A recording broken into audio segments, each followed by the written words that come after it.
Halo guys, kembali lagi bersamaku Dimas Irfan. Kali ini aku akan menceritakan alur cerita film drama Korea yang berkisahkan 6 orang yang mempunyai masalah dengan trauma masa lalu mereka, tetapi mereka memiliki kesamaan untuk mengatasi trauma masing-masing. Setelah berusaha mencari tahu, mereka menemukan toko lampu misterius. Sayangnya lampu tersebut tidak boleh disentuh sama sekali. Lalu apakah mereka menemukan jawaban dari masalah mereka? Dan bagaimana kelanjutan kisah ke-6 orang ini? Still in Nox TV.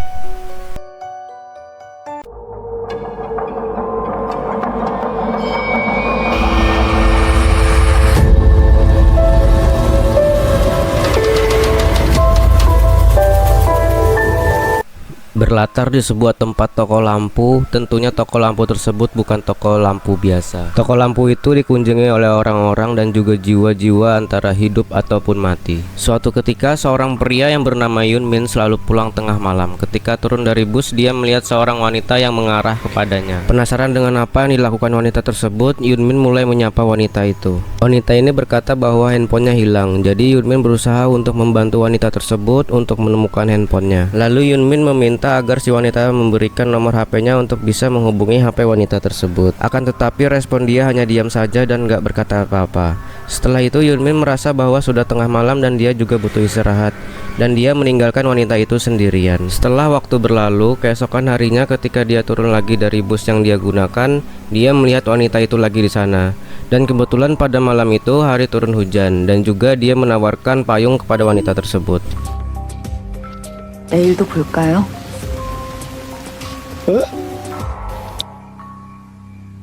Yun Min bertanya apa yang terjadi, namun si wanita menjawab dia itu kedinginan dan pengen mampir ke rumah Yun Min.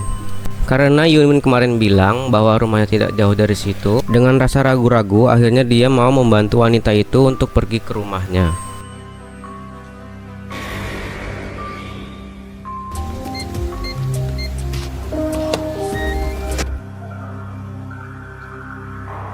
Sesampainya mereka di rumah Yun Min, wanita itu nggak mau kalau misalkan lampunya dinyalain. Dengan rasa heran, pria tersebut bersikap cuek. Lalu dipersilahkan wanita itu masuk dan diberikan handuk agar si wanita tadi bisa mengeringkan badannya. Namun Yun Min seketika melihat ada yang aneh dengan wanita tersebut.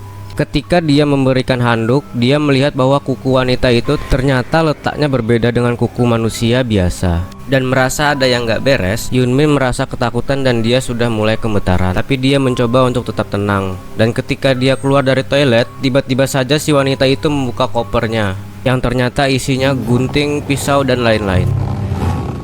Dan dia sudah siap-siap menerkam Yun Min. Sementara itu di rumah sakit, tepatnya di ruang ICU, ada beberapa perawat di sana. Salah satu perawatnya bernama Kyo Won Jung Ji. Melihat rekan-rekannya sedang kecapean dan juga belum makan, kebetulan Yonggi sudah makan duluan. Jadi dia meminta mereka untuk beristirahat sejenak biar dia yang memantau monitor. Nah, ketika rekan-rekannya lagi makan dan juga istirahat, dia melihat ada seseorang yang datang ke ruang ICU. Terus Yonggi bertanya apa tujuan dia ke sana, dan si bapak bilang bahwa dia mencari kamar mayat. Dan tiba-tiba aja ada salah satu pasien yang kejang-kejang. Lalu Yonggi menginformasikan kepada rekannya dan akhirnya mereka mencoba untuk menyelamatkan pasien itu, dan untungnya saja mereka berhasil. Terus Yonggi teringat bahwa dia tadi akan melihat seseorang, dan ketika dia ke sana lagi, ternyata orang itu sudah tidak ada. Di tempat lainnya lagi, di sebuah lokasi, ada seseorang yang kedinginan banget dan dia membutuhkan kehangatan, dan dia juga ketakutan banget karena menurut dia dari pembicaraan yang dia bicarakan sendiri bahwa dia itu dikejar-kejar sama seekor anjing. Dan di sebuah toko lampu yang hanya buka setiap malam hari sampai larut malam, yang dihuni oleh seseorang yang bernama Jung Won Yong. Nah, ada yang datang ke toko itu, ya memang seperti ini orang-orang biasanya. Tapi pun Jung tahu bahwa yang datang ke tokonya dia itu bukan hanya manusia saja. Ada yang manusia biasa, tapi ada juga yang bukan manusia. Salah satunya adalah orang ini. Dia adalah orang yang dilihat sama Yongji di rumah sakit. Lalu Wong Yong bertanya apa tujuan si bapak ke sana, tapi dia hanya diam saja, melihat lampu sejenak, dan dia langsung pergi meninggalkan tempat itu. Gak lama setelah itu ada lagi orang yang datang.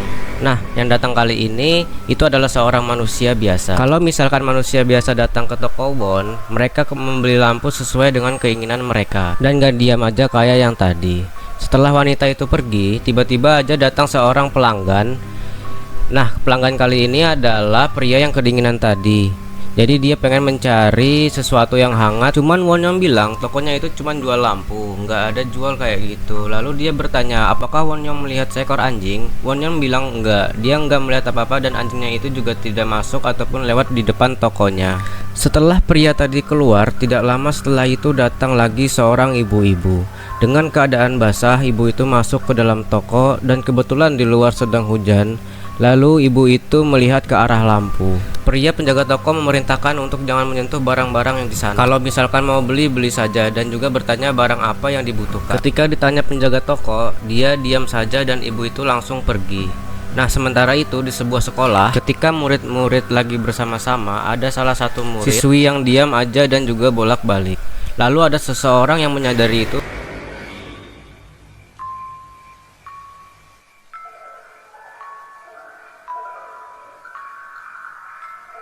Setelah kelas selesai, Yunjun pulang sama teman-temannya bareng-bareng. Namun mereka harus berpisah di gang ini.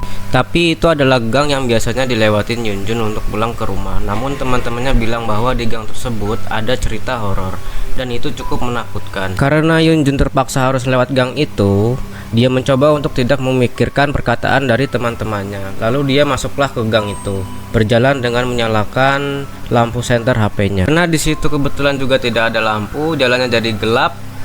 Dan dia menyadari ada seseorang yang mengikuti dia, tapi dia mencoba untuk tetap tenang dan seakan-akan tidak terjadi apa-apa.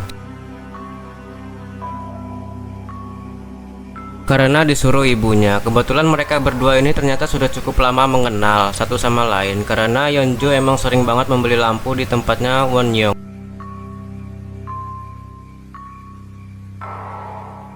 Lalu Yunjun mencoba bercerita kepada Won Young tentang cerita hantu yang dikatakan oleh teman-temannya, dan katanya dia memang sempat melihatnya tapi dia ragu. Lalu Won Young bercerita kepada Yunju, dia bilang hal yang dilihat sama Yunju adalah hal yang sama yang bisa dia lihat. Ada dimana orang-orang bisa melihat sesuatu yang tidak bisa dilihat sama manusia biasa, seperti makhluk tak kasat mata. Lalu Won Young juga bilang yang datang ke toko dia itu ada manusia dan juga ada yang bukan manusia.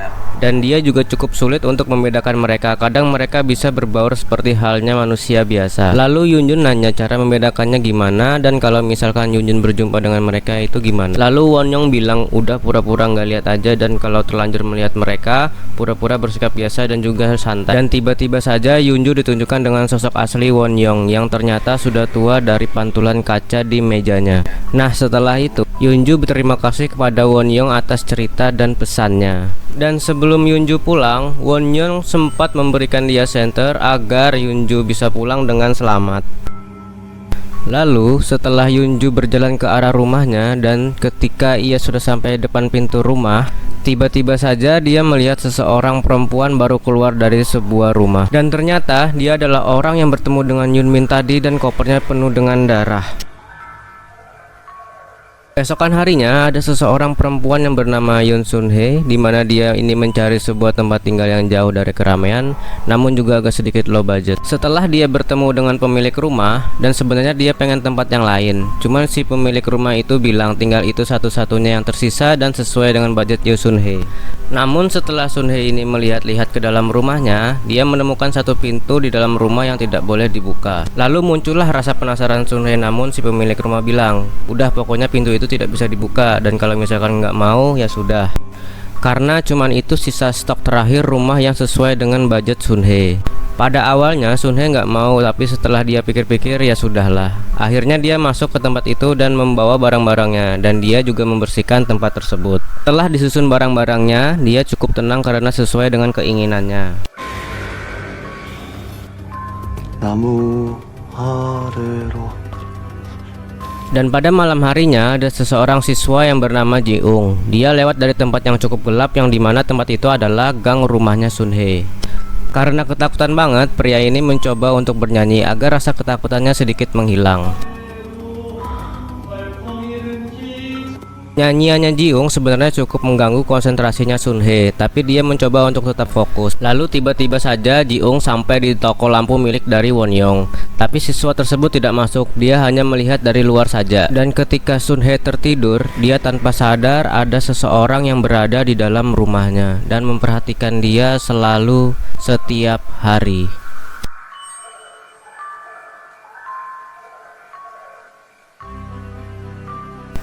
Dan ketika Sun Hye terbangun, lampu di rumahnya itu tiba-tiba saja mati. Setelah dia selesai mandi, dia mencoba untuk mengeringkan rambutnya dan dia lihat ke arah samping tempat kamar kosong itu. Ada sesuatu yang mencurigakan. Tiba-tiba saja lampu di rumah Sun Hye mati lagi, tapi ruangan yang nggak boleh dibuka itu terlihat cukup terang. Berarti lampu di sana hidup dong. Lalu Sun Hye ceklah ke sana dan dia melihat sesuatu karena dia penasaran. Dia bukalah pintu itu dan ternyata hanya ruang kosong saja. Lalu dia mencoba untuk mematikan lampunya karena Sun Hye berpikir karena dia tidak memakai ruangan itu. Lalu lewat lagi Ji-ung sambil bernyanyi syalalalala. 골목에서 노래 불렀어? Dan akhirnya Sun Hye tahu siapakah sosok yang sering mengganggu konsentrasinya dan sering bernyanyi, yaitu Ji-ung. Tapi Ji-ung melihat sesuatu yang tidak biasa di belakang Sun Hye. Dan tidak lama setelah itu lampu yang dia matikan tadi nyala sendiri. Sementara itu di rumah sakit makin banyak saja orang-orang yang berada di ruang ICU. Dan sebenarnya rumah sakit itu sudah full, tetapi rumah sakit di sana terpaksa menerima dan juga mengatur bagaimana caranya agar cukup. Salah satu suster di sana, Kyo Won-ji, merasa dia kasihan dengan anggota keluarga, tapi nggak banyak hal yang bisa mereka lakukan. 물어보고 싶은 게 있어요. Ketika dia berada di dalam toilet, tiba-tiba aja ada orang yang ingin bertanya kepada dia dari luar. Dan dia kira itu adalah orang biasa dan juga dia kira itu adalah anggota keluarga. Dan dia tanya bagaimana caranya pasien itu bisa bertahan hidup. Lalu Yongji bercerita bahwa dia dulu mengalami koma dan dokter juga mengatakan hal itu kepada anggota keluarganya. Lalu entah bagaimana keajaiban datang dan tiba-tiba dia sadar kembali. Namun ternyata setelah itu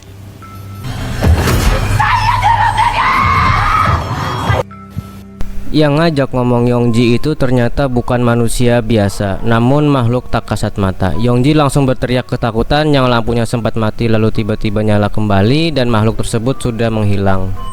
Dan ketika Yongji keluar, di luar dia bertemu dengan ibu-ibu yang sedang bersih-bersih.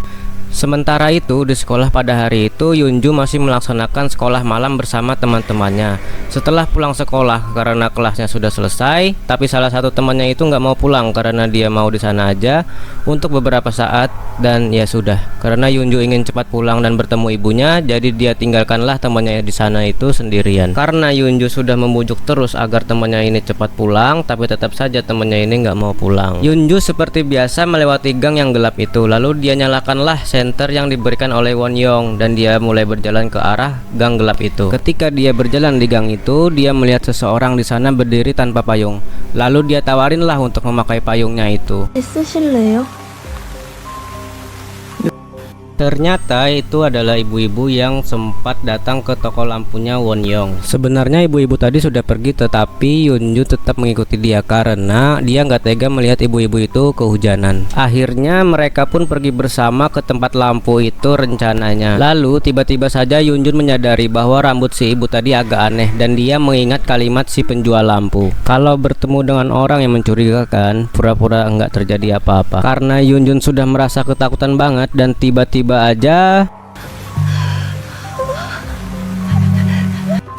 ya, benar aja si ibu tadi berubah menjadi orang yang sangat-sangat tinggi dan itu membuat si Yunjun sangat ketakutan banget dan dia langsung berlari dan untungnya saja dia bertemu dengan si Won Young, pemilik toko lampu. Lalu pemilik toko lampu menyuruh Yunjun untuk pulang saja dan biar dia saja yang menghadapi si ibu tadi. Lalu ketika dilihat sama Won Young, si ibu tadi nggak jadi bergerak dan tiba-tiba tubuhnya mengecil lagi dan berbalik lalu pergi meninggalkan Won Young. Kembali ke sekolah, temannya Yunjun tadi akhirnya terbangun dan dia baru sadar kalau teman-temannya nggak nungguin dia. Dan tiba-tiba saja di samping dia ada siswa yang sendirian tadi. Tiba-tiba aja dia udah ada di kelas. Ngomong-ngomong, si Eda ini tiba-tiba bertemu dengan si Ji-ung. Lalu si Ji-ung menawarkan dia payung karena merasa kasihan karena melihat wanita ini kehujanan. Dan akhirnya dia tawarinlah untuk pergi ke toko lampu. Pada waktu itu Sun Hye lagi mandi dan tiba-tiba selesai mandi, dia menyadari bahwa ada rambut panjang yang dia temukan. Padahal kan rambut Sun Hye ini pendek. Langsunglah dia gemetaran dan juga ketakutan. Setelah selesai mandi, dia ceklah ke rumahnya karena tiba-tiba lampunya mati lagi dan dia cek semua semua ruangan karena menurut dia ada yang sangat-sangat mencurigakan. Dan di ruangan yang sudah dia matikan, lampu itu menyala lagi. Dia ceklah ke ruangan tersebut dan ketika di sana memang ada makhluk tak kasat mata. Lalu Ji-ung cerita sama si Eda tadi bahwa dia melihat Yun-hee itu ketakutan banget karena ketika itu dia melihat ada orang di belakang Sun-hee, makhluk tak kasat mata. Terus dia ngajak si Eda tadi ke toko lampu, tapi tiba-tiba dia melihat kuku si Eda tadi itu berbalik dan dia ketakutan banget. Namun tiba-tiba saja kaki si Ji-ung ini terlihat patah dan dia nggak bisa berjalan dengan normal. Lalu dia sangat ketakutan kalau diapa-apain sama si Eda tadi dan dia berusaha semaksimal mungkin untuk bisa segera kabur dari sana. Begitu juga dengan Sun-hee, dia sudah melihat makhluk tak kasat mata tadi dan dia juga berusaha untuk cepat keluar dari rumahnya, tapi dia nggak bisa membuka pintunya. Nah, mereka berdua, Sun-hee dan juga Ji-ung, sedang berjuang untuk lari dari makhluk tersebut.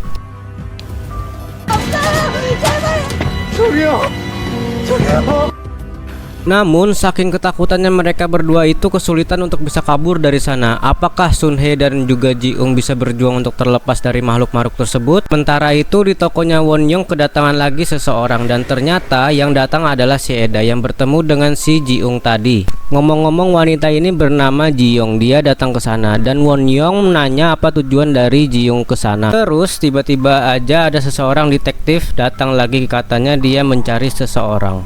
Flashback dalam 1 bulan yang lalu, ada seseorang perempuan yang tinggal di sebuah apartemen ataupun sebuah rumah. Kebetulan perempuan ini mencurigai bahwa ada yang membutuhkan dia, sehingga perempuan ini merasakan ketakutan setiap malam. Dan kebetulan pada malam itu dia mendengar ada yang mengetuk-ngetuk pintu rumahnya secara paksa, sehingga dia mengira itu adalah si penguntit. Karena merasa penasaran, perempuan ini melihat keluar rumahnya dan seketika perempuan ini langsung berteriak dan mengatakan kepada seseorang yang berada di luar itu untuk jangan mengganggu dia lagi karena dia sudah merasa muak banget kepada si penguntit. Namun tetap aja pintu rumah perempuan itu diketuk-ketuk hingga dia nggak sabaran lalu membuka pintu itu dan melihat keluar.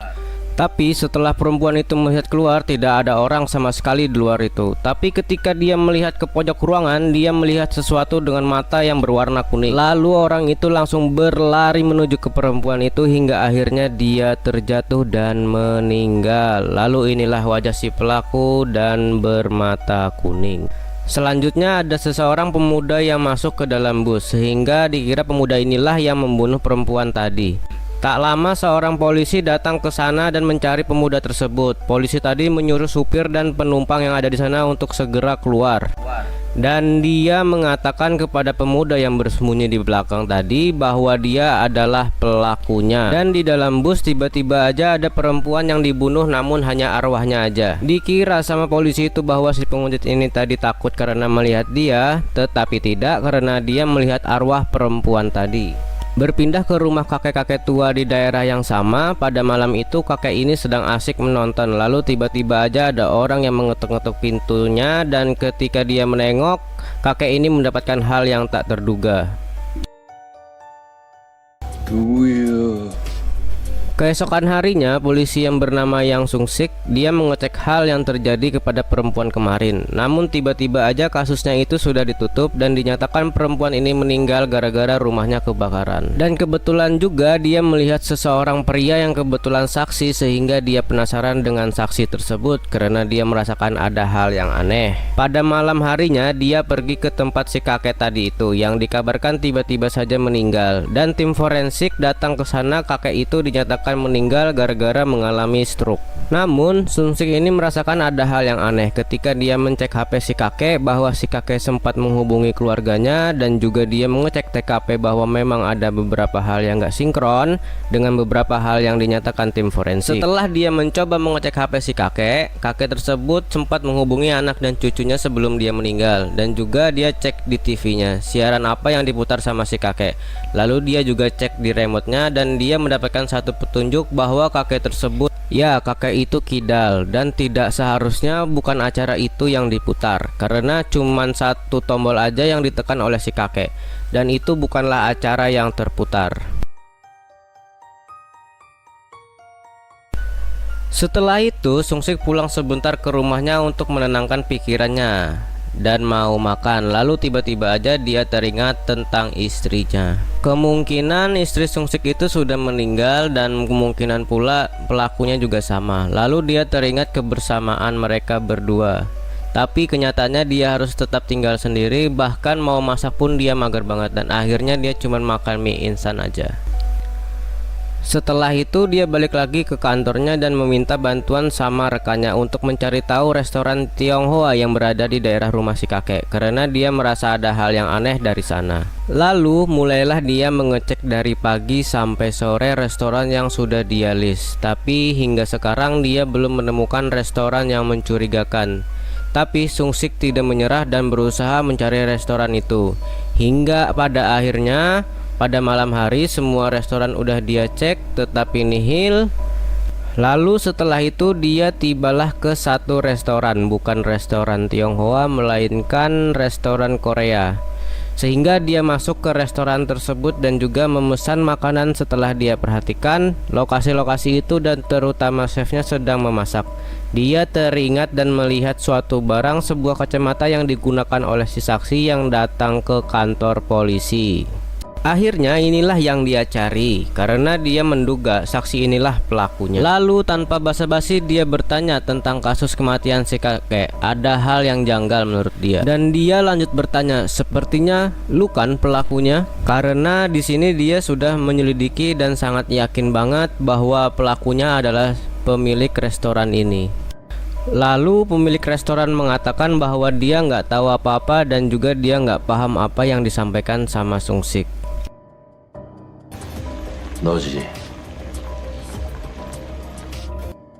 Pemilik restoran pun marah karena dituduh yang bukan-bukan, karena kondisinya kurang kondusif dan juga tidak ada barang bukti yang kuat, tidak ada surat penangkapan. Akhirnya Sung-sik memutuskan pergi dari sana.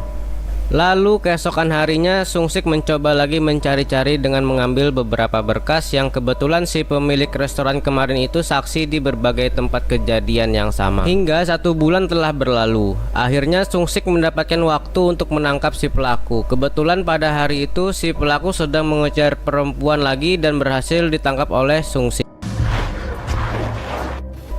Namun si pelaku bilang bahwa si perempuan yang dia kejar tadi seharusnya nggak berada di sini. Dan ketika Sung-sik melihat ke atas, betapa terkejutnya dia, itu adalah perempuan yang kebakar kemarin. Di sini kondisi perempuan itu wujudnya sudah bukan manusia lagi.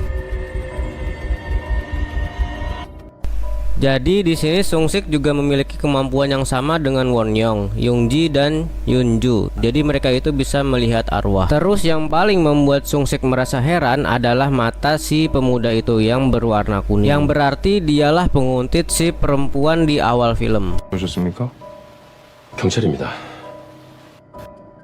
Balik ke toko lampunya Won-young, ternyata pria yang datang ke toko lampu di episode 1 ternyata adalah Sung-sik yang seorang polisi atau detektif. Kebetulan Ji-young yang ada di sana sambil membawa kopernya dan dia langsung diberhentikan oleh Sung-sik karena Sung-sik melihat ada cairan merah yang berceceran dari kopernya Ji-young. Terus Ji-young bilang itu efek dari dia menstruasi. Lalu Sung-sik gak curiga dan dia memberikan jaketnya dia kepada Ji-young biar dia nggak kedinginan. Lalu Ji-young pun pergi dari sana dan kebetulan saja dari arah depan dia berpapasan dengan Yun-ju. Namun di sini Yun-ju buru-buru, jadinya dia nggak sempat melihat ke arah Ji-young.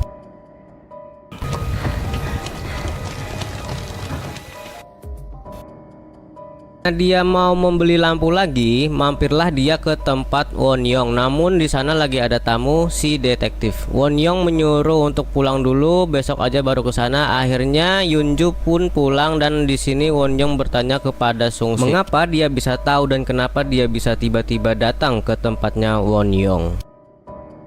Sung-sik mengatakan dia sedang mencari pria yang usianya 30-an, tinggi 180, rambut pendek, penampilan yang biasa aja dan memiliki mata yang berwarna kuning. Namun ketika sedang mengobrol tiba-tiba aja matanya Sung-sik menjadi seperti ini dan Won-young pun merasa curiga.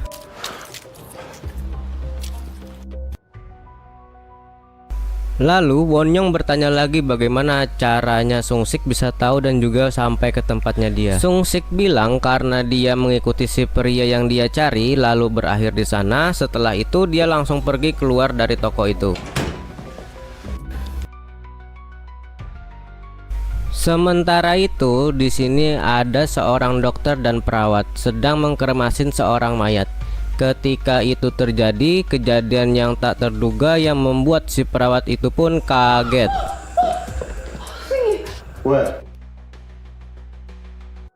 Dia langsung mengatakan kepada si dokter bahwa ternyata orang yang lagi mereka bungkus itu masih hidup. Terus dokter bilang itu cuman gas aja yang keluar dari orang tersebut, jadi jangan khawatir. Lalu mereka berdua menundukkan kepala karena sudah berburuk sangka kepada si mayat. Lalu mereka membungkus tubuhnya lagi. Ketika itu dokter itu bilang sama si suster setelah selesai dia pergi aja untuk pulang.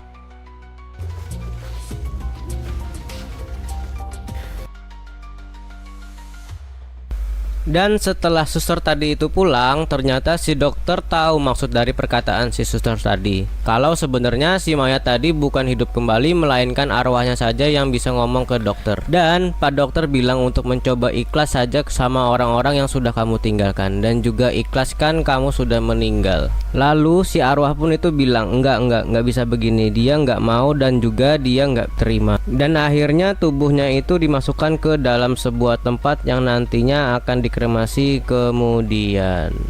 Tapi sebenarnya si mayat tadi nggak terima dengan apa yang terjadi. Dia nggak bisa meninggalkan keluarganya begitu aja. Tapi mau bagaimana lagi, ini sudah takdir dan nasib dari si tubuh tersebut. Sementara itu, Yongji sedang berangkat kerja untuk menangani pasien yang berada di ruang ICU.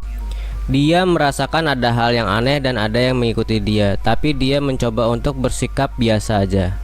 Ketika dia masuk ke lift, ada orang yang masuk juga namun tubuhnya itu basah dan dia di sini mulai merasa ada yang aneh. Lalu dia bertanya kepada orang yang ada di belakangnya dia kalau bapak itu mau kemana. Tapi bapak itu bilang dia mau ke lantai 8. Cuman menurut Yongji, anggota keluarga nggak bisa sampai ke lantai 8. Itu hanya untuk pasien yang masuk ke ruang ICU. Lalu si bapak bilang bahwa banyak sekali pasien yang terluka parah akibat kecelakaan di sana. Lalu Yongji sudah merasa aneh terhadap sikap si bapak, dan tiba-tiba yang paling anehnya lagi, Yongji merasa bapak itu bukan manusia. Akhirnya ada air yang berceceran di dekat Yongji.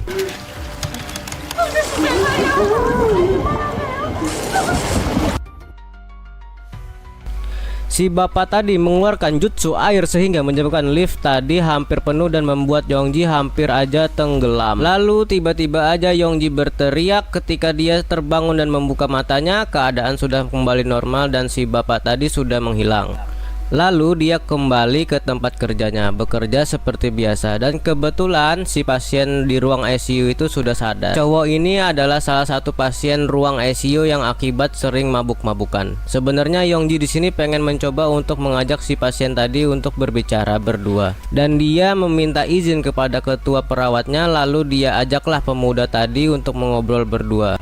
Dan kata Yongji, dia tahu ketika si bapak kemarin dan pemuda itu teriak-teriak. Dia tahu kalau pemuda itu melihat arwah di sana. Pemuda tadi masih nggak paham dengan apa yang diceritakan sama Yongji. Lalu Yongji bilang bahwa yang dia lihat adalah orang yang dilihat sama pemuda kemarin. Jadi yang mereka berdua lihat itu adalah sesuatu arwah, dan juga dia memberikan tips yang sama yang diberitahu Won-young. Ketika mereka melihat orang-orang seperti itu memang sulit dibedakan, cuman mereka harus benar-benar mempelajari agar mereka bisa membedakan. Walaupun terkadang sangat-sangat sulit karena mereka bisa berbaur dengan manusia biasa. Dan Yongji juga menambahkan bahwa dia memiliki kemampuan itu sama seperti si bapak tadi, karena dia juga pernah mengalami hal yang sama seperti si bapak. Dia pernah mengalami koma, dan yang dia lihat kemarin juga orang yang sedang koma di ruang ICU, dan dia juga mencoba memberikan semangat kepada orang itu. Dia memberikan headset yang diberikan kepada dia ketika koma dulu, jadi kayak mendengarkan musik agar bisa lebih tenang dan memiliki semangat hidup yang lebih tinggi. Dan Yongji berpesan kepada pemuda ini kalau misalkan bertemu dengan orang seperti itu lagi harus waspada dan juga harus hati-hati mulai dari sekarang.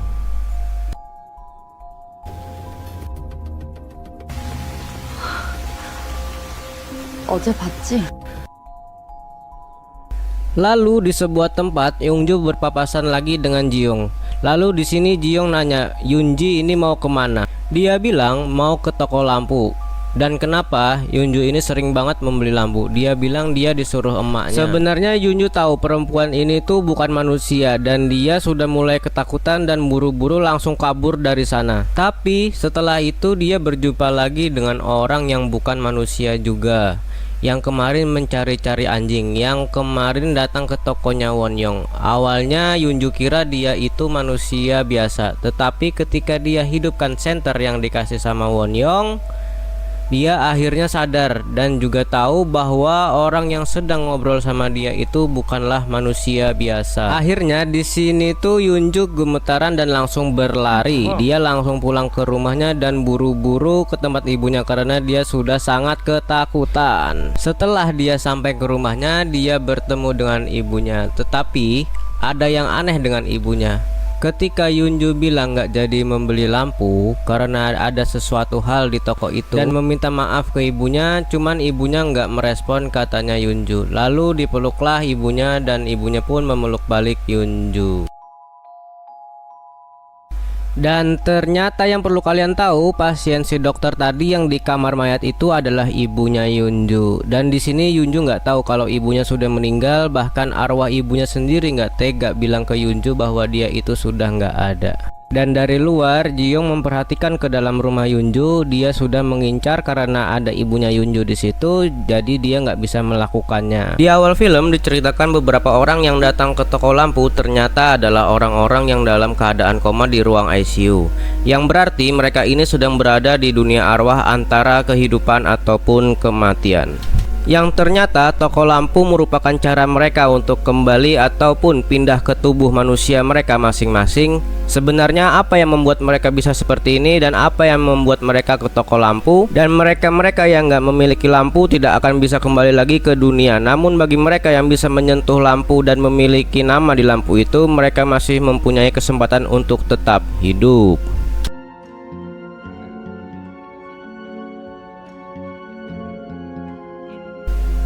Kali ini kita akan menceritakan di kehidupan Yunmin sebelum menjadi arwah. Pada waktu itu dia sedang di kereta dan mengabarkan kepada Ji-young, orang yang membawa koper.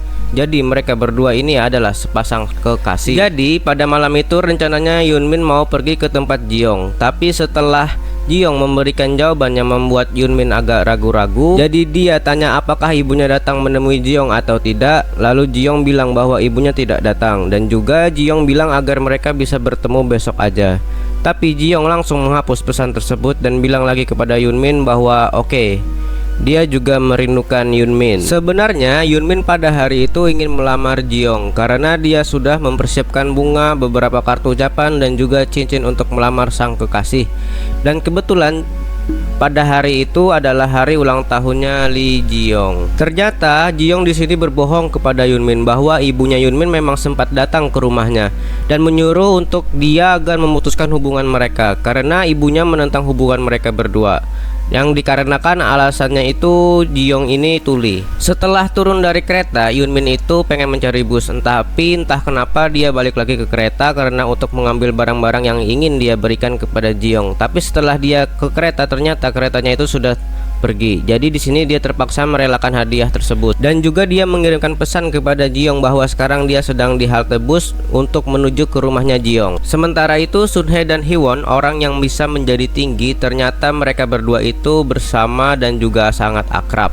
Dan kebetulan pada hari itu mereka pindah ke sebuah apartemen dan sebenarnya Sun-hye itu suka di sana, tapi sepertinya Hee-won itu kurang menyukainya. Dan ketika si pemilik apartemen itu menanyakan kepada mereka tentang hubungan mereka, apakah mereka itu kakak beradik, tiba-tiba aja ekspresi mukanya Sun-hye ini berubah. Di tempat lain, pada malam hari itu Yunju memang ada kelas malam dan dia dijemput oleh Ji-young juga kebetulan ada kelas malam pada hari itu dan dia pulang bareng bersama teman-temannya. Tetapi mereka berpisah. Ji-young naik bus sedangkan teman-temannya pergi menggunakan bus yang lain. 라이닝 문제 같아요.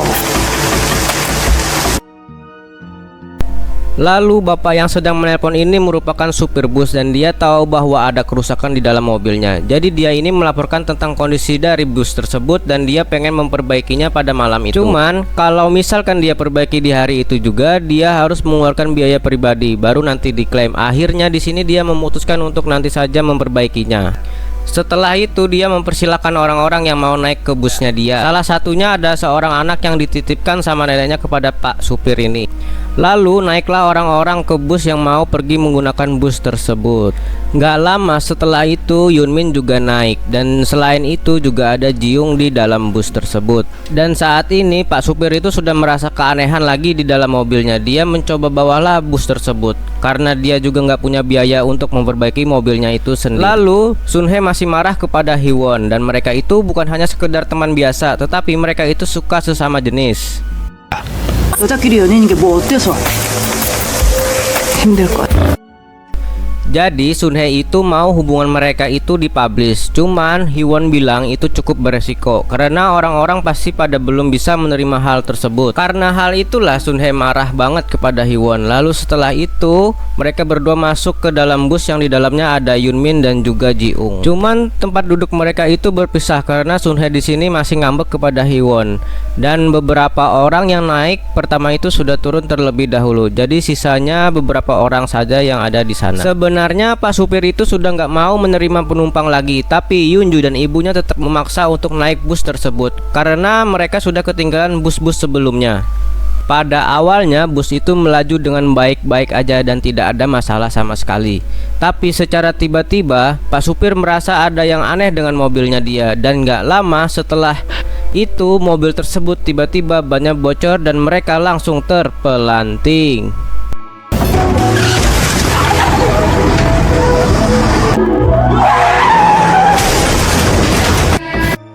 Dan ternyata mereka itu posisinya sedang di jembatan. Karena keseimbangan dari mobil itu sudah tidak terhindarkan lagi, akhirnya bus tersebut langsung jatuh ke dalam air.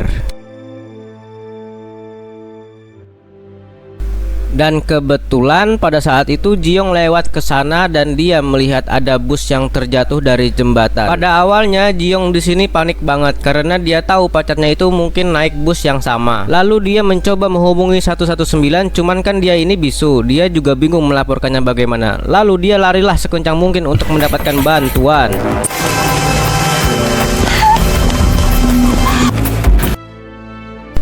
Sedangkan kondisi mereka di dalam air itu sudah parah banget dan hampir tidak ada lagi yang sadarkan diri. Namun ternyata Ji-young itu masih sadar dan dia mencoba untuk menyelamatkan anak sekolah yang dititipkan oleh neneknya waktu itu.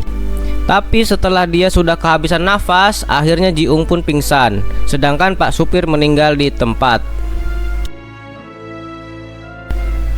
Dan gak lama setelah itu medis dan polisi datang ke lokasi kejadian dan seluruh penumpang itu langsung dibawa ke rumah sakit dan masuk ke ruang ICU.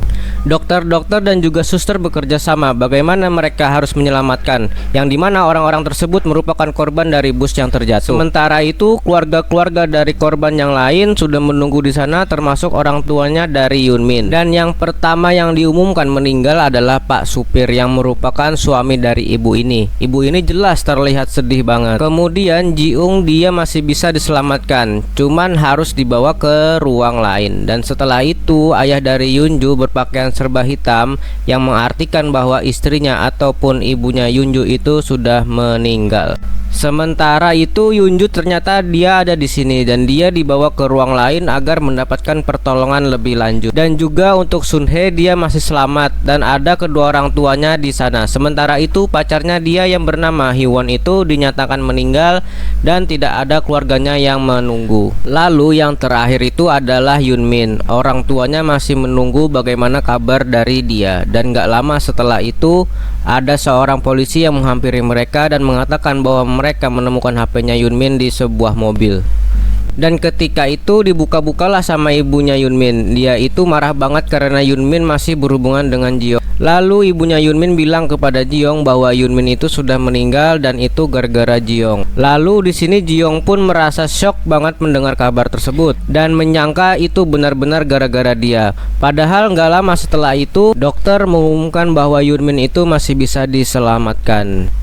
Dan sebenarnya ayah Yunmin ini bilang kepada istrinya bahwa dia itu terlalu kejam dengan omongannya kepada Ji-young. Nggak lama setelah itu, Ji-young mengirimkan pesan dan bilang bahwa dia bakal menyusul Yunmin. Lalu buru-burulah ibunya Yunmin bilang kepada Ji-young ternyata Yunmin masih selamat. Dan Ji-young yang sudah terlanjur bundir, dia berusaha melepaskan ikatan dari lehernya, tetapi kukunya langsung patah semua dan nggak sempat lagi menyelamatkan diri. Hingga akhirnya dia meninggoy dan bertemulah dia dengan Yunmin di dunia arwah. Tetapi sayangnya Yunmin tidak kenal sama sekali dengan dia.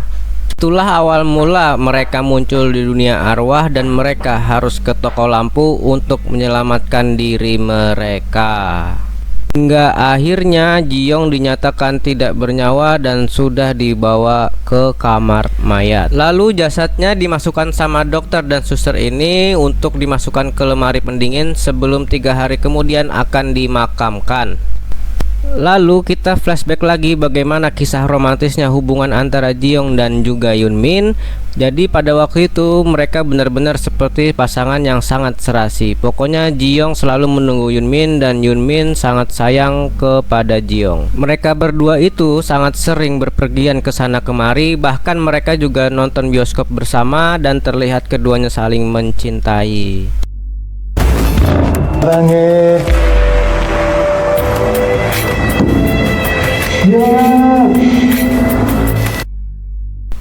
Sekarang Ji-young berada di dunia arwah karena perbuatannya sendiri, gara-gara terlalu percaya dengan omongan orang tuanya Yunmin. Jadi dia mengambil keputusan yang terlalu terburu-buru dan juga salah. Setelah dia di dunia arwah, tiba-tiba aja Ji-young itu bisa mengeluarkan suara dan juga bisa ngomong dengan normal. Dan pada saat itulah dia selalu menunggu Yunmin di sana di halte, dan juga Yunmin selalu datang di halte tersebut. Namun dia bingung kenapa Yunmin ini tidak mengenal dia, padahal sudah beberapa kali bertemu di sana, dan juga dia tidak mengingat hubungan mereka sebelum-sebelumnya. Tapi Yunmin tetap aja tidak mengenal dia. Sementara itu di dunia manusia, dua orang ini bakal membersihkan barang-barang dari rumahnya Ji-young. Namun ketika mereka lagi bersih-bersih, salah satu dari mereka sadar ada yang aneh dari ruangan tersebut, dimana ada suara-suara yang seharusnya nggak mereka dengar. Lalu si bapak itu bilang kepada temannya, kita pulang dulu aja, besok aja ngelanjutinnya. Karena di ruangan itu tiba-tiba aja ada Yunmin yang sadar di sana, tetapi dia bingung dia itu berada di mana. Padahal ruangan tersebut adalah tempatnya Ji-young dan dia tidak mengingat sama sekali. Dan seharusnya waktunya Ji-young di lemari pendingin itu sudah habis karena lebih dari 3 hari, cuman lemarinya tidak bisa dibuka seakan-akan Ji-young ini meminta waktu kepada mereka. Karena Pak Dokter paham, mereka pun pergi meninggalkan ruangan tersebut. Berpindah ke toko lampunya Won-young, Sung-sik datang lagi ke sana. Di sini dia tuh benar-benar penasaran banget dengan penasaran banget dengan Won-young. Lalu Won-young membahas dengan Sung-sik tentang perempuan ini, maksudnya Ji-young yang ditemuinya tadi, dan juga tentang Yunju. Kemudian Won-young bercerita bahwa dulu dia mempunyai seorang anak perempuan, tapi dia tidak menceritakan anaknya itu berada di mana. Begitu juga dengan Sung-sik, seharusnya dia mempunyai anak, tapi istrinya itu mengalami keguguran. Lalu setelah itu dia pamit pergi meninggalkan Won-young karena dia mau pergi ke suatu tempat. Ketika dia keluar, dia teringat lagi kepada istrinya bahwa ketika itu istrinya cerita kepada dia bahwa kandungannya itu tidak bisa berkembang padahal sudah 4 bulan. Tapi di sini Sung-sik itu seperti kurang peduli sama omongan istrinya. Dan karena Sung-sik penasaran banget sama tempat ini, karena malam itu sangat panjang banget di tempat itu dan gak ada pagi sama sekali, terus dia mampirlah ke sebuah sekolah. Dan ketika dia masuk ke sekolah tersebut, dia melihat bahwa nama-nama dari loker di sana sangat-sangat aneh. Dan dia teringat perkataan istrinya kalau mereka itu sudah menamai nama janin untuk calon anak mereka, tapi istrinya mengalami keguguran. Dan ternyata nama-nama di loker itu adalah nama-nama janin. Lalu mulailah Sung-sik ini menyadari tentang lokasi tersebut. Sepertinya itu bukan di dunia seharusnya, dan dia merasa menyesal banget dengan apa yang terjadi kepada istrinya. Setelah dia mulai curiga dengan lokasi yang dia tinggali sekarang, dia keluar dari sekolah itu lalu dia pergi keluar. Dan kebetulan Won Young melihat si Sung Sik itu tadi melintas dari sana dan sampailah dia di jalan ini. Dan dia nggak tahu apa yang terjadi dan dia sangat kebingungan.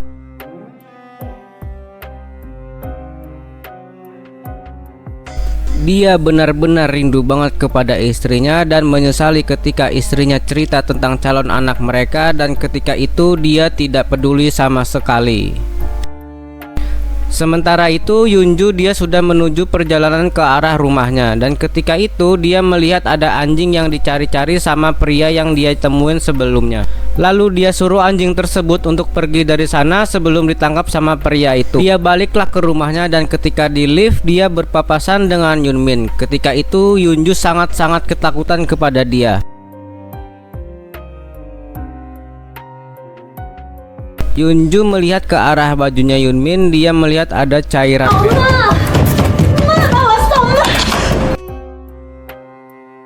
Saking gemetarannya dia malah lupa dengan password pintu rumahnya dan minta ibunya untuk membukakan pintu. Tapi karena ibunya lama banget membukakan pintu, lalu Yunmin nanya apakah dia sudah lama tinggal di sini. Karena Yunmin sadar dia nggak tinggal di tempat itu, lalu tiba-tiba Yunmin jatuh pingsan dan datanglah Ji-young bilang untuk jangan menyentuh Yunmin karena Yunmin ini adalah pacarnya. Lalu diceklah sama Yunju dan dia melihat ada hal aneh yang dimana Yunmin ini dimasukkan ke dalam koper sama Ji-young. Lalu tiba-tiba aja Yunju ini ditarik sama ibunya. Dia disuruh untuk diam dan jangan ngomong apa-apa. Setelah itu Ji-young mampir ke rumah mereka dan langsung berbicara. Dia bilang kenapa Yunju dan ibunya ini masing mengingat satu sama lain tapi tidak dengan dia. Mengapa dia ini berbeda? Kenapa orang yang tersayang tidak mengingat dia sama sekali? 뭐야? 아니 엄마 대답 좀 해. 어머. Lalu Yunju bertanya kepada ibunya apa maksud dari perkataan dan pertanyaan dari perempuan tadi. Dan tiba-tiba di sini ibunya itu tidak bisa berbicara karena di dunia nyata ibunya itu sudah disumpel mulutnya. Jadi karena itu ibunya ini nggak bisa ngomong lagi. Di sini Yunju karena belum paham-paham aja. Di sini ibunya menyuruh untuk segera mengambil lampunya dia biar dia bisa balik lagi ke dunia manusia. Karena Yunju di sini benar-benar nggak paham sama sekali, jadi ibunya hanya diam saja. Lalu Ji-young masih bertanya-tanya mengapa pacarnya ini masih nggak bisa mengingat dia sama sekali. Padahal karena cara dia meninggal itu berbeda. Ya karena bundir, makanya diingatan cowoknya ini seperti dihapus.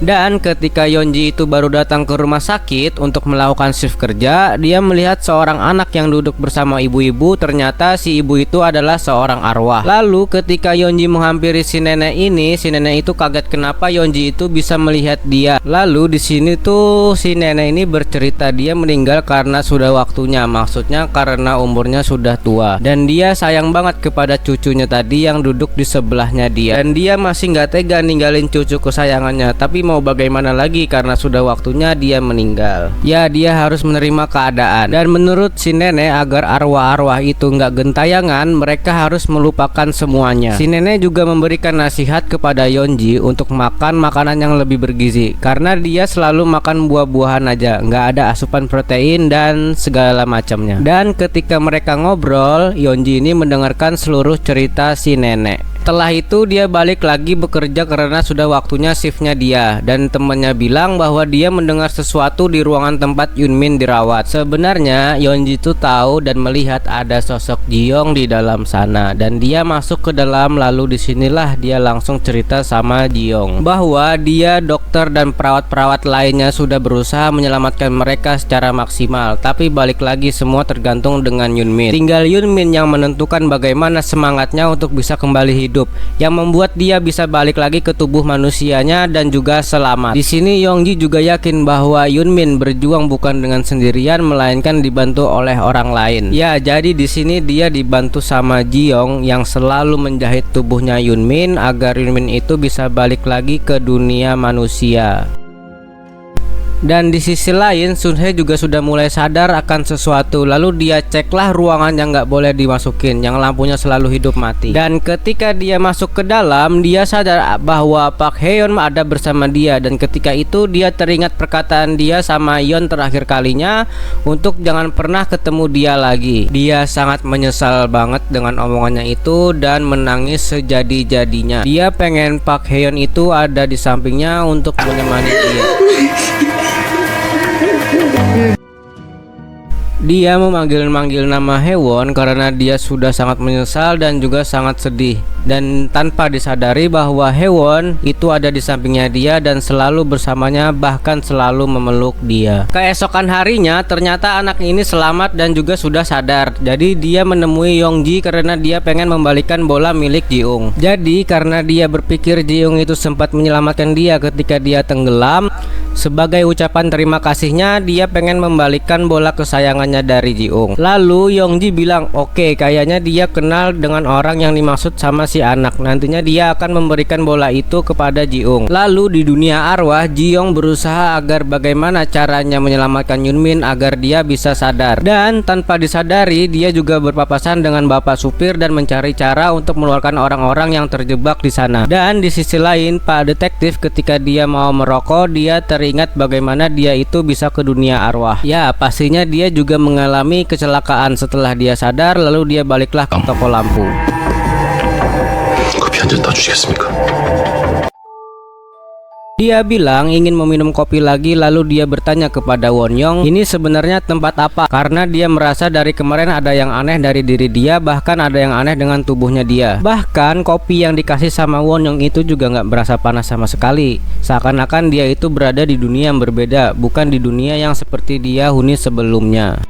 Tapi karena tipikal Won-young ini tidak memberikan jawaban kepada dia dan menyuruh Pak Detektif ini berpikir dulu tempat apa sebenarnya yang ditinggali sekarang ini. Dan tiba-tiba Won-young membuka kacamatanya dan matanya sama dengan penjaga warung kemarin yang berwarna kuning. Sebelumnya Won-young mengatakan kepada Sum-sik bahwa dia juga nggak tahu itu tempat apa sebelumnya. Lalu kita dikisahkan ada cerita di balik itu semua. Berlatar beberapa tahun yang lalu ada kejadian di sebuah kota. Kota ini mengalami reruntuhan. Salah satunya korbannya adalah Won-young dan juga anak perempuannya, karena sebelumnya dia mengatakan memiliki seorang anak perempuan.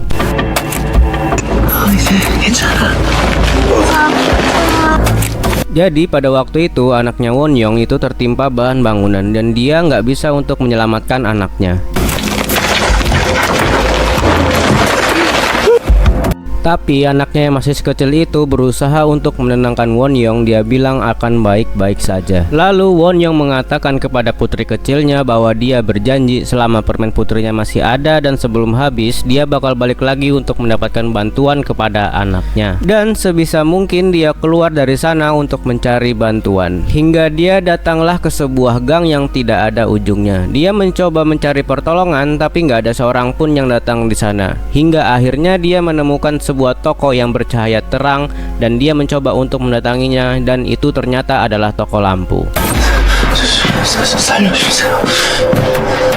Dengan tenaga yang hampir habis, masuklah dia ke toko lampu itu, dan kebetulan dia melihat penjaganya adalah seorang ibu-ibu. Dia langsung mencoba meminta bantuan kepada ibu itu untuk membantu anaknya. Tapi ibu itu bilang dia nggak bisa membantu dan nggak ada orang di sana. Tapi Won-young memohon agar anaknya bisa diselamatkan karena anaknya itu berada di reruntuhan. Karena ibu itu nggak mau membantu, Won-young berusaha menghancurkan lampu-lampu di sana, tetapi langsung dihentikan sama ibu itu menggunakan matanya. Seketika itu Won-young nggak bisa bergerak. Lalu si ibu penjaga toko mengambil lampu yang mau dipecahkan sama Won-young dan dia kembalikan ke tempatnya karena itu bukan sembarang lampu. Lalu di sini penjaga lampu itu cerita sama Won-young bahwa lampu putrinya juga berada di sana. Dari sanalah Won-young ini sadar kalau dia sekarang nggak berada di dunia nyata, melainkan dia berada di dunia arwah, tempat kehidupan ataupun kematian. Dan dia akan melakukan apapun untuk menyelamatkan putri kecilnya, hingga putri kecilnya ini mencoba membangunkan Won-young, tapi dia nggak bangun sama sekali karena dia itu berada dalam keadaan koma.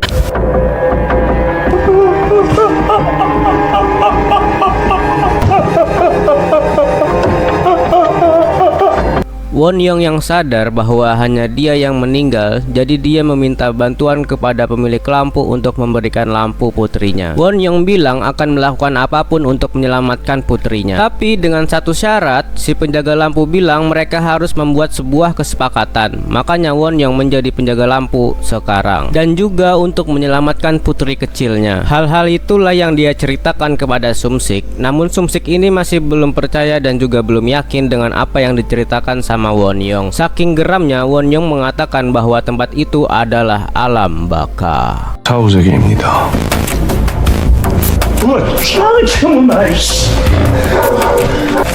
Terus apakah kalian masih ingat dengan bapak yang selalu ketakutan dan juga geram karena mendengar suara seekor anjing? Ya, dia selalu mencari anjing itu lagi karena dia mendengar suaranya dan dia sangat marah kepada anjing tersebut. Dia cari-carilah anjing tersebut hingga dia menemukan anjing itu, lalu anjing itu menuntunnya ke sebuah tempat. Dan ceritanya dulu anjing tersebut adalah anjing peliharaannya dia, dan anjing itu menuntun dia pergi ke toko lampu agar dia bisa diselamatkan lagi dan balik ke tubuhnya. Sementara itu, di rumah sakit tempatnya Yongji bekerja, mereka kedatangan satu tambahan perawat untuk di ruang ICU. Mereka terlihat senang sekali dan Yongji diminta untuk mengajari dia. Lalu Yongji memberitahukan apa saja yang harus dikerjakan di sana, termasuk mereka harus menjaga pasien-pasien yang lagi koma. Kebetulan ini adalah pasien yang di dunia arwah dikejar-kejar sama si anjing. Dan ternyata dulunya dia itu mengalami kecelakaan karena jatuh di sebuah jurang. Disitulah dia kesandung karena dia berada di sebuah pegunungan. Terus anjing itu adalah anjing penyelamat yang merupakan anjing dia sendiri. Jadi anjing itu menjagai dia terus-terusan hingga akhirnya tim penyelamat datang dan menyelamatkan dia walaupun sekarang dia dalam keadaan koma. Dan di dunia arwah akhirnya dia menyadari bahwa anjing itu adalah anjing peliharaannya dia sendiri dan juga selalu menuntun dia untuk pergi ke toko lampu. Sedangkan ayahnya Yunju sedang melaksanakan pemakaman ibunya. Lalu dia menelpon suster untuk menanyakan bagaimana keadaan anaknya. Tapi suster bilang bahwa anaknya itu belum menyadarkan diri, tubuhnya nggak ada luka sama sekali karena benar-benar dilindungi sama ibunya. Makanya ibunya Yunju itu meninggal dan Yunju selamat. Dan beberapa hari lagi ibunya Yunju akan segera dimakamkan, tepatnya besok pagi. Jadi waktunya ibu Yunju di dunia arwah untuk memberitahukan Yunju untuk pulang tinggal sedikit lagi. Ibunya ini kan nggak bisa ngomong, dia akhirnya memutuskan bantuan untuk pergi keluar. Dia berharap bahwa nantinya bakal ada yang membantu Yunju. Sementara untuk Sunhee, dia juga belum menyadarkan diri dan waktu Haewon juga tinggal sedikit lagi karena menurut dokter bahwa setelah keluarga Haewon datang dari luar negeri untuk menjemput dia, pemakamannya akan segera dilaksanakan. Jadi dia juga nggak banyak waktu untuk memberitahu kepada Sunhee. Akhirnya setelah Sunhee menyadari kehadirannya Haewon, dia menyuruh Sunhee untuk membeli sebuah lampu di toko lampu di ujung jalan karena menurut dia rumahnya Sunhee ini gelap banget. Jadi dia suruhlah Sunhee untuk pergi. Tapi Sunhee bilang bahwa pintunya itu terkunci. Namun Haewon mengatakan bahwa Sunhee ini keliru karena pintunya bisa dibuka. Terus kalau kalian masih ingat dengan orang ini, dia itu bukan bagian dari kecelakaan bus, tapi dia salah satu korban koma yang paling lama di sana menurut Yongji. Kata Yongji, dia memberikan headset itu kepada dia agar bisa menuntun dia menemukan jalan keluar agar arwahnya bisa kembali lagi ke tubuhnya. Dan Yongji berhasil karena bapak itu menemukan jalan untuk pulang. Dan untuk tubuhnya Pak Supir juga dijadwalkan untuk segera dimakamkan. Jadi waktu dia untuk membawa orang-orang yang harusnya dia bawa ke toko lampu untuk dia selamatkan nggak punya waktu banyak lagi karena tubuhnya itu akan segera dimakamkan. Terus untuk Ji-ung, dia juga belum menyadarkan diri dan Yongji memancingnya dengan memberikannya bola basket agar dia bisa ingat nantinya dan juga agar bola basket itu bisa menuntun dia. Akhirnya bola basket itu menuntun Pak Supir ke tempatnya Ji-ung. Karena Ji-ung nggak bisa jalan dan kakinya itu nggak bisa gerak, akhirnya Pak Supir menawarkan Ji-ung untuk naik ke punggungnya agar dia bisa mengantarkan Ji-ung ke toko lampu. Kita balik lagi ke Sun-sik dan juga Won-young. Setelah berulang-ulang kali dijelaskan semuanya sama Won-young tentang apa yang terjadi, dia masih belum percaya dengan perkataan Won-young. Lalu di sini Won-young langsung bertanya tentang anaknya Sun-sik yang istrinya itu keguguran. Dia sebutlah nama-nama bayi ataupun nama-nama janin yang belum sempat lahir, dan itu semua diketahui sama Won-young, dan salah satunya adalah anaknya Sun-sik. Setelah itu Sun-sik percaya dengan apa yang dikatakan sama Won-young si penjaga lampu, dan ternyata suara skuter yang dia dengar itu adalah yang menuntun dia untuk ke toko lampu agar dia bisa balik lagi ke tubuhnya. Karena Sun-sik emang nggak ada lampu di sana dan juga Won-young bingung dia nggak ada lampu tapi bisa datang ke toko itu. Ternyata lampu dia adalah mancis ini. Setelah dia nyalakan mancis itu, akhirnya arwahnya bisa balik lagi ke tubuhnya dan akhirnya Sun-sik ini sadarkan diri.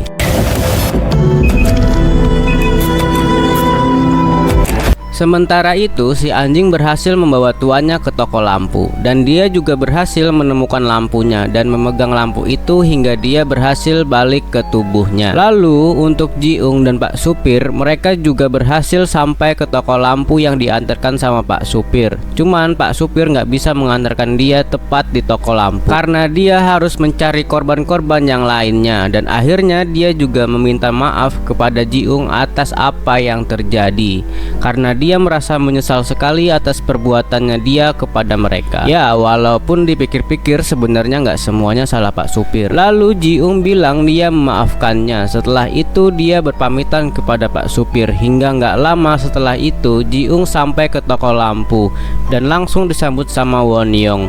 Dan nggak lama setelah itu Ji-ung akhirnya menemukan lampunya dia, dan Won-young bilang jangan coba datang kembali lagi. Akhirnya Ji-ung kembali. Lalu kita diperlihatkan saat 5 tahun yang lalu. Waktu itu Yongji yang bangun dari koma, jadi dia itu dirawat sama suster kepala yang sekarang. Dan suster itu juga yang memberikan headset untuk mendengarkan musik selama dia koma dalam 1 bulan, hingga akhirnya dia sadar. Lalu Yongji mengatakan dia nantinya pengen bekerja seperti si suster untuk menyelamatkan orang-orang. Balik lagi ke masa sekarang, mereka dikejutkan dengan salah satu pasien mereka yang sadarkan diri. Itu adalah orang yang diberikan Yongji headset agar berharap dia itu bisa kembali lagi ke tubuhnya dan juga hidup kembali.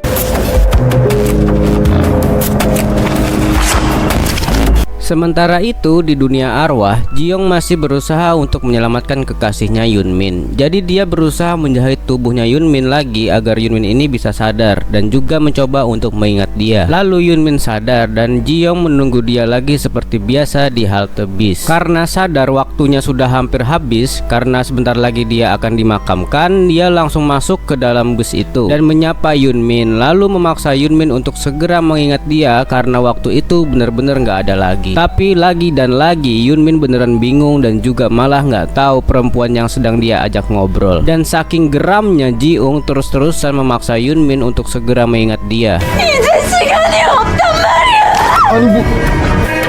Hingga akhirnya Ji-young membuka bajunya Yunmin agar dia bisa tahu luka di tubuhnya dia. Setelah itulah Yunmin teringat siapa perempuan yang berada di hadapan dia. Itu adalah kekasihnya dia, Lee Ji-young. Lalu dokter dan suster berusaha untuk mengambil tubuhnya Ji-young, tetapi tetap nggak bisa dibuka karena Ji-young masih meminta waktu untuk mereka. Di detik-detik terakhir, saat-saat terakhirnya Ji-young beneran diingat sama Yunmin. Di sini Yunmin meminta maaf kepada dia dan dia benar-benar belum ingat 100% apa yang terjadi. Tapi Ji-young meminta tolong untuk segera pergi ke toko lampu. Terus Pak Supir akhirnya datang lagi ke gang tempatnya Ji-ung, rumah yang dia bilang ternyata dia bertemulah dengan Haewon. Haewon mengatakan bahwa dia kesal banget kepada Pak Supir walaupun mereka berdua itu sama-sama meninggal. Lalu Pak Supir menceritakan semua kepada Haewon dan meminta maaf atas apa yang terjadi. Dan berbesar hati Haewon memaafkan Pak Supir dan dia bilang itu bukan 100% salahnya Pak Supir. Dan percakapan mereka itu didengar sama Sun Hye. Dia tahu kalau misalkan dia pergi ke toko lampu seperti permintaannya Haewon, dia bakal pergi meninggalkan Haewon. Lalu Haewon juga bercerita sama Pak Supir untuk pergi menemui Yunju dan juga ibunya. Dan di perjalanan Pak Supir berpapasan lah dengan ibunya Yunju. Dikira Pak Supir ibunya Yunju ini masih bisa diselamatkan. Tapi setelah diajak ngobrol, dia tahu bahwa ibunya Yunju juga meninggal sama seperti dia. Di sini Pak Supir meminta maaf lagi sama ibunya Yunju karena dia menyesal sekali atas perbuatan yang dia lakukan kepada penumpang-penumpangnya. Akhirnya di sini ibunya Yunju memaafkan Pak Supir dan juga dia meminta tolong untuk segera memberitahukan kepada Yunju agar Yunju itu bisa pergi ke toko lampu. Sampai akhirnya ibu Yunju itu datang ke toko lampu. Dia meminta tolong banget sama pemilik toko lampu. Won-young pun segera membantu dia dan memberikan dia lampunya Yunju. Cuman kan harus pemilik lampu yang harus datang ke sana. Jadi Won-young nggak bisa memberikan lampu itu kepada ibunya Yunju walaupun dia memohon sekalipun. Dan ketika Won-young membuka kacamatanya, di sini ibunya tiba-tiba teringat sesuatu bahwa Won-young adalah seseorang yang dia kenal.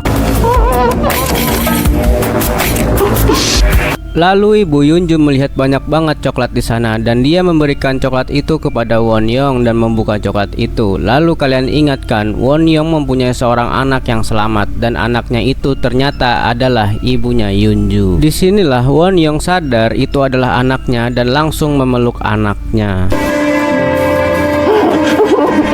Akhirnya setelah sekian lama mereka bertemu lagi. Lalu Pak Supir akhirnya bertemu dengan Yunju dan di sini dia bilang bahwa dia sedang mencari-cari Yunju dan dia mencoba bertanya juga apakah Yunju ini mengingat dia atau tidak. Dan dia mencoba meminta maaf sama Yunju atas kejadian yang menimpa mereka semuanya. Tapi Yunju di sini nggak ingat sama sekali dengan Pak Supir dan Pak Supir menyampaikan coba dia ingat-ingat bahwa ada yang aneh di sana. Setelah diingat-ingat sama Yunju, dia teringat dari absennya nggak ada, di absen namanya, dan teman-temannya nggak sadar dengan keberadaan dia. Akhirnya dia tahu kalau dia ini bukan berada di dunia manusia dan disuruhlah dia untuk pergi ke toko lampu. Tapi dia ini nggak mau, malah dia balik lagi ke rumahnya. Dan nggak lama setelah itu ibunya datang dan memaksa Yunju untuk menggenggam lampu tersebut agar dia bisa balik lagi ke tubuhnya. Tapi Yunju ini nggak mau, dia bilang dia pengen tetap bersama dengan ibunya. Dan dengan butuh perjuangan untuk menyuruh Yunju menggenggam lampunya, akhirnya Yunju menuruti perkataan ibunya bahwa ayahnya beneran butuh kamu di sana. Akhirnya Yunju pun meninggalkan ibunya di sana. Lalu Pak Supir senang banget dan sudah tenang bahwa tugasnya sudah hampir selesai, dan akhirnya untuk Sun Hye dia memutuskan untuk pergi ke toko lampu.